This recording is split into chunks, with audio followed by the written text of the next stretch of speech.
Pokoknya di situs-situs ini tuh banyak yang mengaku langsung pada muntah-muntah sewaktu ngebuka dan ngelihatnya, gengs. Soalnya ada nih yang memperlihatkan orang lagi disiksa, digergaji sampai tulangnya gitu patah, terus jual beli daging orok, daging bayi. Sampai ada juga rekaman black box dari kecelakaan pesawat yang bisa-bisa nih buat lu langsung auto tobat dengernya.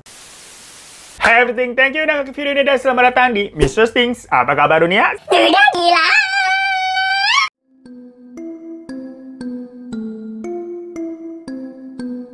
Penonton, lu biasanya kalau lagi pada gabut nih, itu suka ngapain selain ngepoin rumah tangga orang? Biasanya kalau kita mah nge-scroll Instagram atau lihat-lihat TikTok, mantau gosip-gosip baru nih. Ngeliat tuh kebanyakan adanya di Twitter. Lah pokoknya gibah mulu kerjaannya. Ya nggak apa-apa nih, asalkan jangan lu bukain web-web yang serem banget yang kita akan bahas di video kali ini. Bukannya niat hati nih pingin hilang. Yang ada beneran kalau lu buka itu web jadinya sinting. Soalnya ini gue kasih tahu nih, di mana di sini ada beberapa web yang digadang-gadang menjadi situs web paling mengerikan atau yang kayak membuat psikologis kalian tuh langsung keganggu kalau ngelihatnya. Jadi selain jangan buka web-web dewasa yang ike-ike kimochi ya, jangan lu buka juga nih web-web ini. Cukup dengerin aja ceritanya di Mr. Stings biar kagak penasaran. Jadi nanti nih kalau lu diisengin temen, coba deh lu buka web ini gitu. Jangan mau, lu udah tahu duluan isinya bagaimana gitu, bisa bikin mules liatnya. Ya udah makanya langsung aja yuk kita ke situs web yang pertama yang jangan dibuka. Yaitu ada situs web Cannibal Cafe. Jola kanibal. Repot amat nih mulut ya. Nah sebenarnya situs ini sih pertama kali tuh gue udah pernah bahas dulu, tapi emang sedikit. Jadi di sini kita bahas sedikit lagi, kagak apa-apa ya. Jadi situs Cannibal Cafe ini itu sebenarnya adalah sebuah forum online yang udah ada dari tahun 1994. Layaknya forum-forum kebanyakan kayak apa sih yang terkenal di sini, detik forum gitu ya. Yang isinya biasanya mama gibah tuh. Atau forum Quora yang isinya kayak banyak-banyak nih orang-orang bimbang akan hidup dan pertanyaan-pertanyaan yang dilematis. Atau mungkin forum Kaskus lah tuh yang isinya agan-agan konspirasi sama jual beli HP. Nah, tapi kalau forum Cannibal Cafe ini, itu ya isinya orang-orang kanibal, gengs. Takut nggak tuh? Dimana setelah dilacak, situs Cannibal Cafe ini diduga berasalnya dari Tiongkok. Dimana di situ isinya mirip-mirip kayak forum Kaskus tadi tuh. Tapi kan kalau di Kaskus nanyanya, jual beli HP yang murah di mana sih? Atau perlengkapan otomotif tuh biasanya bagus-bagus di mana nyarinya? Nah, kalau di situs ini, yang nanya-nanya nih kayak, jual beli daging orok di mana ya? Begitu, gengs. Nah, karena memang di Tiongkok, itu pernah ada rame-rame fenomena memperdagangkan daging manusia dan subjanin bayi. Makanya disinyalir ini orang-orang yang nanya pada begituan transaksinya kayaknya di Tiongkok nih. Namun saat ini memang situs Cannibal Cafe itu diblokir di hampir semua negara, gengs. Tapi waktu terbongkarnya adanya forum ini pasti orang-orang pada geger. Nyangka nggak sih lo ada perkumpulan orang yang suka makan daging orang? Dan Cannibal Cafe ini dianggap juga sebagai awal mula penyebab banyaknya kasus kanibalisme yang terjadi di seluruh dunia. Dimana memang ternyata diketahui ada beberapa pelaku kanibal yang diyakini itu mereka adalah member atau anggota aktif dari forum tersebut. Di antara yang ketahuan tuh ada namanya Issei Sagawa. Ini gue juga udah pernah bahas dulu kalau nggak salah tuh. Bisa kalian cek nanti ya. Pokoknya si Issei Sagawa ini itu merupakan warga Jepang kan. Tapi ceritanya dia pernah tinggal tuh di Perancis karena S2-nya di sana. Nah, udahlah dia di Perancis nih bukannya kayak apa ya, makan crepes atau makan makarun gitu yang ala-ala Perancis. Kan estetik gitu ya di pinggir menara Eiffel. Dia malah makannya temen sekelasnya sendiri, yaitu seorang wanita yang bernama Rene Harteville. Nah, ceritanya si Sagawa ini itu sok-sokan mengundang Rene untuk makan malam di apartemennya sambil katanya mau ngomongin sebuah proyek tugas lah. Ya beneran makan sih, tapi yang dimakan ya si Rene sama si Sagawa tuh. Ya waktu itu ceritanya si Rene itu ditembak dulu di kepalanya. Dan setelah tewas, tubuhnya tuh dimutilasi. Dan dimakan aja gitu kayak motong steak. Saking kejam dan gilanya perbuatannya Issei Sagawa ini. Dia nggak dipenjara dong, geng. Melainkan dimasukkan ke rumah sakit jiwa. Dan setelahnya diketahui juga kalau dari histori di komputernya tuh, ternyata dia aktif tuh di forum Cannibal Cafe tadi. Nah, selain si Issei Sagawa, orang famous yang juga menjadi pelaku kanibalisme dan akhirnya tertangkap, itu ada namanya Jeffrey Dahmer. Dia juga diketahui akhirnya ini merupakan salah satu anggota member Cannibal Cafe. Jeffrey ini sendiri itu terlibat dalam kasus pemerkosaan, pembunuhan, dan kanibalisme juga terhadap 17 pria, gengs. Iya bener pria, gengs, suka gak salah denger. Karena ternyata si Jeffrey ini itu pecinta satria batang hitam. Ya ala-ala Reinhard Sinaga itu ya namanya waktu itu ya. Tapi ini lebih ekstrim lagi. Soalnya dia membius para korbannya dan melakukan penyiksaan nih. Nah, tapi kenapa gue bisa bilang lebih ekstrim? Karena dia sampai melakukan hubungan intim dengan korban-korbannya udah pada jadi mayat, geng. Pokoknya dia bisa ketangkap tuh akhirnya. Ya karena ada salah satu korbannya nih yang berhasil kabur. Jadinya dia selamat terus langsung lapor Pak tuh di Trans 7. Salah, maksudnya lapor polisi. Pas polisi pada gerbek nih ke tempatnya si Jeffrey, mereka menemukan foto-foto kayak Polaroid estetik zaman sekarang tuh, yang kayak sobat milenial Fujifilm, dari korban-korbannya, tapi isinya foto-fotonya serem-serem banget, geng. Ditambah ada juga 7 kepala manusia di dalam kulkasnya. Udah deh, makanya lu pada ikutan forum-forum yang berfaedah aja lah, yang bahas kajian-kajian begitu. Biar kayak subhanallah, jangan forum kayak begini. Ya ada astagfirullah.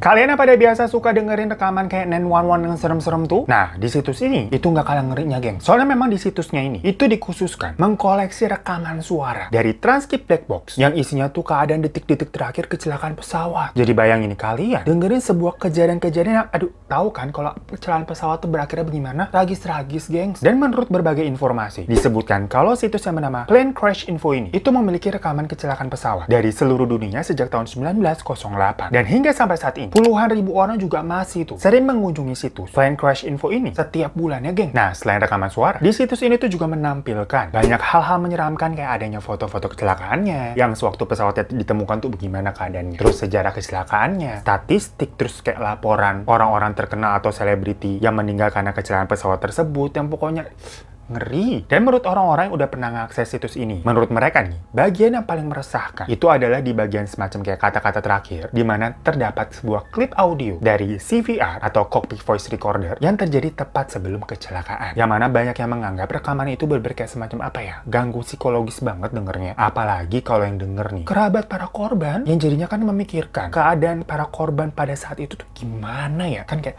nauzubillah min zalik. Nah, karena di situs itu hampir bener-bener ada semua sejarah kecelakaan pesawat di dunia. Tentunya kecelakaan pesawat yang ada di Indonesia pun juga ada, geng. Salah satunya itu adalah penerbangan GA152 yang terjadi pada 26 September 1997. Dimana pada saat itu pesawat Garuda ini bertujuan dari Jakarta ke Medan. Jujur nih, pas gue coba buka webnya dan baca transkripnya aja tuh, udah merinding kagak kuat. Dimana kecelakaan GA152 itu terjadi nih setelah adanya miskomunikasi antara kantor traffic control atau ATC sama sang pilot, dimana kala itu penerbangannya memang tertutup kabut. Pokoknya ada kalimat yang terdengar kayak di rekaman pesawat. Aduh, kalian denger sendiri deh. Mas ya, kokpitnya panas.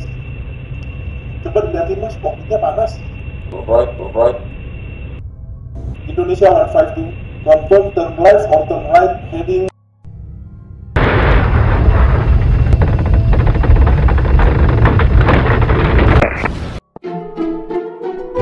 Dari namanya aja kita udah bisa nebak-nebak ya isinya apaan. Jadi ini ada sebuah website asal Kanada yang berisi berbagai berita, foto, dan video dari kasus-kasus di kehidupan nyata, tapi tanpa disensor, alias ya penuh darah sama kekerasan. Ya tapi nggak mungkin kita tampilin ya bagaimana itu gambarnya. Karena di sini kan kita mau menginfokan aja berbagai situs terseramnya itu apa aja. Kalau ditampilin juga sampai detail isi-isinya, yang ada ini jadi video YouTube yang terseram juga, ntar kita dimarahin sama orang YouTube. Nah makanya nih, sesuai dari namanya aja udah deh, di web itu tuh kalian bisa melihat berbagai macam video tentang kejadian yang mengerikan, seperti itu kecelakaan, penyiksaan, pembunuhan, bahkan bunuh diri juga, gengs. Jadi bener-bener gore total tanpa sensor. Kalau kalian pernah nonton film Pintu Terlarang, di situ kan ada sebuah tempat yang bisa nontonin hal-hal macam begitu kan. Nah isinya video-videonya kurang lebih tuh kayak begitu juga, ngilu gitu liatnya. Tapi memang bedanya di situs ini, video-video yang ditampilkan itu bukan merupakan konten yang mereka buat sendiri ya, melainkan kayak YouTube aja nih, sebuah media tapi isinya tuh kayak hal-hal yang gore, dimana ya mereka mengumpulkan kumpulan video-video dari para penggunanya. Cuman ya itu, semuanya no sensor-sensor club. Jadi kalau kalian nonton Doraemon di RCTI Shizuka aja disensor. Nah, di situs itu, kalian bisa lihat tuh orang sampai digergaji, terus gitu sampai ke tulang-tulangnya kagak disensor. Pokoknya auto muntah deh. Kita nonton sama Rumah Darah aja, itu udah gelengan gitu ya pala ya. Ini lagi, ini bener-bener real gitu, bukan properti film, kan amit-amit. Nah, karena kebrutalannya itu, website ini pernah sangat mendapatkan perhatian media di tahun 2012 yang lalu. Soalnya waktu itu ada sebuah video pembunuhan yang dilakukan oleh seseorang bernama Luke Magnotta. Lagi-lagi cerita ini dulu gue pernah bahas, dan sekarang juga ada dijadiin dokumenter juga tuh di Netflix. Saking kacaunya nih si pelakunya. Gua sekilas ceritain ya. Jadi si luka-luka yang ku rasakan bertubi-tubi yang kau berikan. Enggak dong, nggak nanya begitu dong. Jadi namanya luka gitu ya. Dan dia ternyata itu adalah seorang artis film. Filmnya film dewasa. Tapi lagi-lagi nih, genre film dewasanya itu film dewasa penyuka kesatria batang hitam. Nah pokoknya di situ si Luka ini kenalan deh sama cowok juga nih dari dating apps buat ya one night stand aja, enak-enak ceritanya. Tapi waktu lagi enak-enak di kasur nih, dibunuhlah itu orang kenalannya. Dibunuhnya juga dengan cara yang sadis lagi, geng. Dan gilanya semua itu dia rekam. Jadi dari awal dia enak-enak dulu nih direkam nih. Habis itu dibunuh terus direkam juga. Yang tujuannya apa tebak? Biar viral aja, gengs. Jadi di luar negeri ada gila-gilanya juga ini orang. Perkara si Luka ini emang narsis total orangnya. Kebelet pengen terkenal. Jadilah tuh dia bikin sebuah video pembunuhan. Ya akhirnya dia upload sendiri. Bener-bener definisi apa kabar dunia. Pokoknya buat lengkapnya kalian bisa nonton di Netflix atau nonton video yang ini. Nah, karena waktu itu jadi viral banget tuh kasusnya. Dan si Luka ini otomatis jadi buron lah ya. Karena bunuh orang kan, terus videonya dia sebar. Dia uploadnya tuh di situs Bestgore tadi. Makanya si pemilik web Bestgore ini yang bernama Mark Merah itu juga ikutan ditangkap. Dan akhirnya dipenjara. Karena isi-isinya ya meresahkan, bun.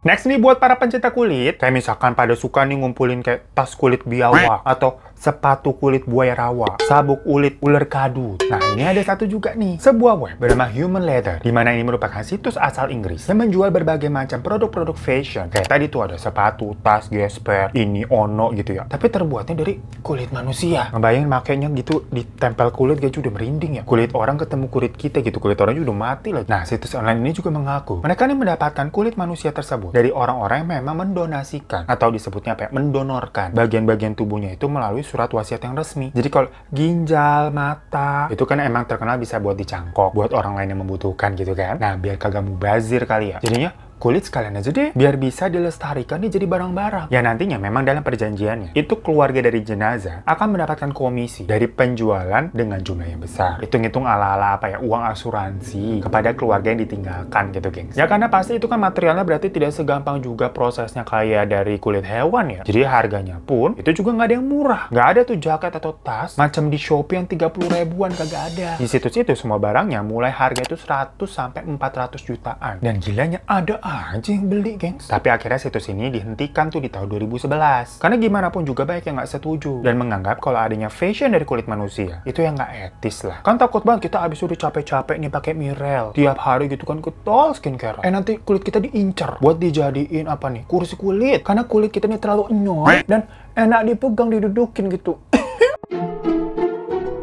Yang terakhir ada situs Red Rooms namanya, dimana ini situs paling terkenal ya, dan selalu menempati posisi wahid dalam hal website-website mengerikan. Ya mungkin dari kalian juga udah banyak yang tahu, dan udah sering denger juga lah at least. Soalnya ini kayak situs paling hits yang ada di dark web, dimana isinya kayak semacam eksperimen dan penyiksaan yang dilakukan terhadap hewan dan juga manusia. Ya cuman karena jatuhnya ini kan di dark web, jadi nggak semua orang juga bisa akses. Nggak kayak situs-situs sebelumnya tadi tuh yang bebas aja. Cuman, menurut orang-orang udah pernah ngeliat dan mengakses situs ini, di situ katanya kalian ini bisa nonton video secara streaming secara langsung gitu. Jadi nonton kejadian ini secara live. Nah, yang ini nih berarti baru nih yang mirip banget sama yang ada di tadi tuh film Pintu Terlarang. Karena situs ini pula yang membuat kontennya sendiri, dimana kontennya juga ada yang dibuat secara live. Terus terdapat kolom chat tuh supaya para penontonnya bisa request. Ini si korban mau diapain lagi nih? Kan serem total ya. Fix ini yang nonton isinya psikopat semua. Ada satu cerita nih mengenai gimana sih rumor itu awal mulanya muncul situs Red Rooms ini. Jadi waktu itu katanya ada seorang laki-laki dari Australia yang bernama Gerard Scully yang ceritanya berkunjung ke negara Filipina di tahun 2011. Nah, waktu lagi jalan-jalan, dia ini bertemu dengan dua anak perempuan dan dia dengan baik hati menawarkan ke dua anak perempuan ini yang berusia 9 dan 12 tahun buat pulang ke rumahnya karena si dua anak perempuan ini terlihat kayak semacam lagi tersesat lah. Tapi bukannya beneran nganterin ke rumah. Si dua anak itu malah dia siksa secara fisik dan seksual sampai akhirnya dua anak itu tewas. Dan semua kejadiannya itu direkam sama Gerard, geng. Jadi emang udah kelainan kayak Luka Magnotta tadi tuh, direkam semuanya. Nah, ibarat kata nih, ada sebuah berita nih tersebar. Misalkan kalau di sini biasanya kayak video si A sama si B ya lagi hot banget di hotel tuh, viral tersebar. Pada suka penasaran kan lu? Pada bagi linknya dong. Nah, sama kayak gini nih. Herannya, setelah berita tadi itu tersebar, ada aja orang yang sampai rela membayar ratusan ribu dolar untuk bisa dapat link buat nontonin kejadian yang, mohon maaf nih, bukan sekedar video sure, tapi show-nya udah sure banget sampai darahnya ngocor. Kan sadis banget. Nah, dari situ diketahui ternyata banyak loh orang-orang yang mempunyai sisi lain atau kekepoan yang terkadang terlalu ekstrim. Makanya lahirlah si Red Room ini buat mengakomodir orang-orang yang psycho di dunia ini yang kayak begitu. Tuh makanya lu kalau ada video-video yang apa gitu kesebar gitu, jangan langsung minta link-linknya aja lu. Istighfar gitu, nyebut lu, but.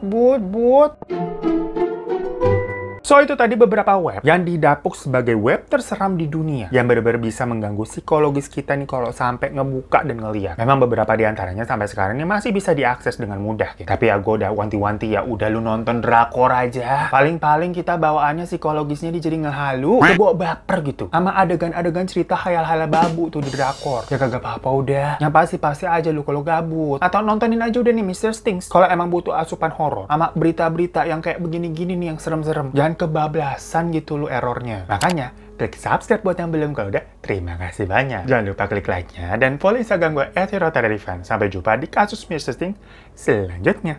Assalamualaikum.